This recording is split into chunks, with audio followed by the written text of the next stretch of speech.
கேரள மாநில வனப்பகுதியில் போலீசாருக்கும் மாவோயிஸ்டுகளுக்கும் இடையே கடும் துப்பாக்கி சண்டை நடந்தது. மாவோயிஸ்டுகளை பிடிப்பதற்காக பாலக்காடு மாவட்டம் மன்னார்காடு அருகே உள்ள வனப்பகுதியில் கூடாரம் அமைத்து போலீசார் தீவிர கண்காணிப்பு பணியில் ஈடுபட்டனர். நேற்று மாலை கூடாரத்தை நோக்கி துப்பாக்கி சுடும் சத்தம் கேட்டது. உடனே போலீசார் துப்பாக்கியால் சுட்டபடி வனப்பகுதியை நோக்கி முன்னேறினர். இருதரப்பிற்கும் இடையே சிறிது நேரம் துப்பாக்கி சண்டை நீடித்தது. ஆனாலும் சண்டையின் முடிவில் மாவோயிஸ்டுகள் யாரும் சிக்கவில்லை. தப்பியோடி அவர்களை தேடும் பணி முடக்கிவிடப்பட்டுள்ளது. துப்பாக்கி சூடு சம்பவம் குறித்து அப்பகுதி வாசிகளிடம் எமது செய்தியாளர் நேசராஜ் நடத்திய நேர்காணலை இப்போது பார்க்கலாம்.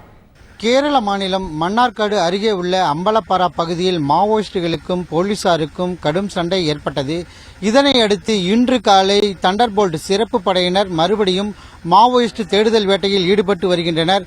குறிப்பாக மாவோயிஸ்டுகள் தரப்பில் 2 தடவை சுட்டதாகவும் அதேபோல சிறப்பு படையினர் 13 தடவை சுட்டதாகவும் இங்குள்ள பொதுமக்கள் தெரிவித்துள்ளனர். தற்போது நம்மிடையே சமீர் இருக்கார், அவர்கிட்ட கேட்போம். சார், என்ன நடந்தது சார்? இங்க நடந்ததுன்னா இங்கே இந்த ட்ரைபல் நிறைய வீடு இருக்குது. சனிக்கிழமை நைட்டில் ஒரு 4 பேர் யூனிஃபார்மில் காக்கி யூனிஃபார்மில் வந்து அந்த ஊரில் இருந்த துப்பாக்கியெல்லாம் கழுத்தில் வச்சு அரிசி, இந்த மிளகு பொடி, மஞ்சள் பொடி அதெல்லாம் வாங்கி போயிடுச்சு. அங்கே சமையல் பண்ணி வச்சுன்னா சாப்பாடெல்லாம் வச்சு சாப்பிட்டு போயிடுச்சு. அப்போ நைட்டில் அவருக்கு ஃபோன் ஒன்றுமே இல்லை.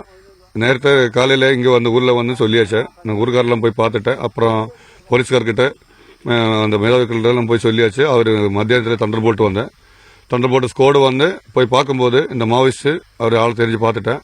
பார்த்ததுக்கப்புறம் மாவோயிஸ்ட்டு இவர்கிட்ட ஃபயர் பண்ணிட்டேன்.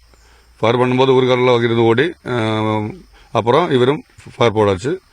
நைட்டு 8 மணி வரைக்கும் ஃபயரிங் மட்டும்தான் இருந்தேன். இப்போ மறுபடியும் அங்கே அதுக்கப்புறம் தண்டர்போல்ட் இங்கே தங்கி வச்சதுக்கப்புறம் இந்த காலையில் போய் மறுபடியும் இப்போ சர்ச் பண்ணிட்டு இருக்குது. இப்போ பழங்குடி மக்களுக்கு வந்து அரசு சலுகைகள் எதுவும் தரல அப்படிங்கிற குற்றச்சாட்டு மாவோயிஸ்டுகள் தரப்புல தெரிவிக்கிறாங்க. உங்களுடைய கருத்து என்ன?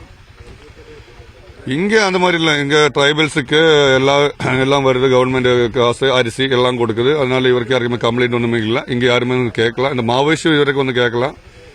இங்கே இந்த ஏரியாவில் அந்த மாதிரி பிரச்சனையுமே இல்லை. இப்போ அதனால வெளியூர் பிரச்சனை எனக்கு தெரியாது.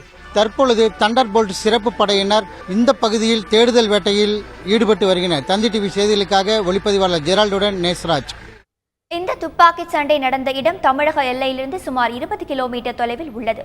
எனவே காயம் ஏற்பட்டதாக கூறப்படும் மாவோயிஸ்டுகள் தமிழக பகுதிக்குள் வர வாய்ப்பில்லை. இருப்பினும் கோவை, நீலகிரியில் மருத்துவமனைகளில் கண்காணிப்பு பலப்படுத்தப்பட்டுள்ளது.